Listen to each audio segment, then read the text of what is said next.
Babu şuh. Hali çomaklı hakkından eskilgen zaman mı? Kızgaçlığın hakkından geltirir. Haradatını görərsiniz dağı, güzel eskilip, o ara değiştirip, ikincisini salır. Halini kızgaçlığını aytayım. Şuh kızgaçlığını lapta yaman kaydası. Abi Hureyre da sahabe radıyallahu anhu Peygamber aleyhissalatu vesselam aytti değil. La yeştemi gubarun fi sabilillah ve dukhanu cehennem. Çang Allah için gazavatka çıkıp artık bulan aylanı çang bulan çangna cehennemni tutunuda birçe ciyilmez dedi. Ay Allah için etken mücahid adam, can bergen adam, davet etken adam cehennemine girmez diye zannet.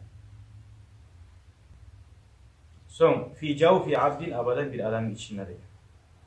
Tutunna çangına ciyilmez değil. Hal çang giriyorsa dünyada Allah için gazavat etettiru cehennemin tutununda girmez seni o saniyede. Cehennemine girmez değil. Yalnız çang degen zamanla Davud'da bu. Çang birbirinde Allah için masjid işleyip çangı alıp da olan için. Allah için gazavatka bir an kulluğunu bitirmek için şu da gazavat. Bari siz de gazavat.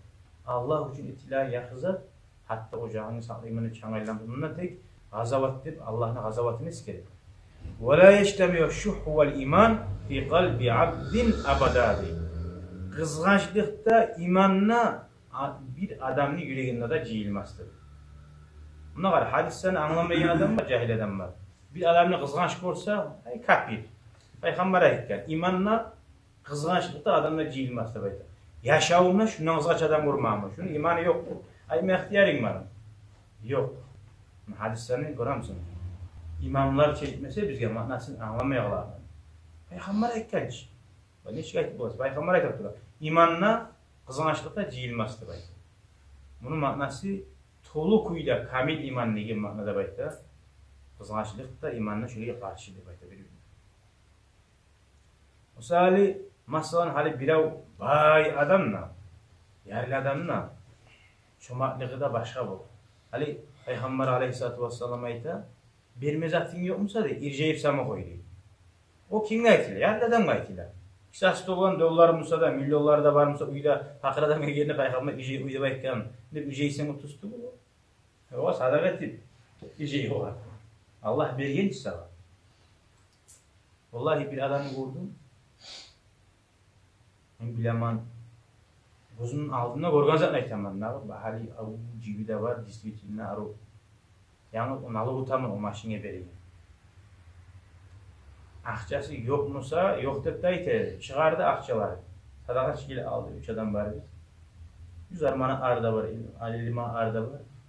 Ulan da verme suymadı. O vaxtın qaraq durur. Artda girip maşinine cidden izleyip kapek tavuk bir zaman izlep mahta kapek yerim şu vaxtını qoğum kuledi şu vaxt. Şu yetip bize arda aytip gitti. Yine Allah bir genç sağ. Şunca yine geldi matin bölgesine sağ şunca ada bulmuş. Ona o her zaman yolu var. Şu kıskançlıkta oldu bak minayet esenler.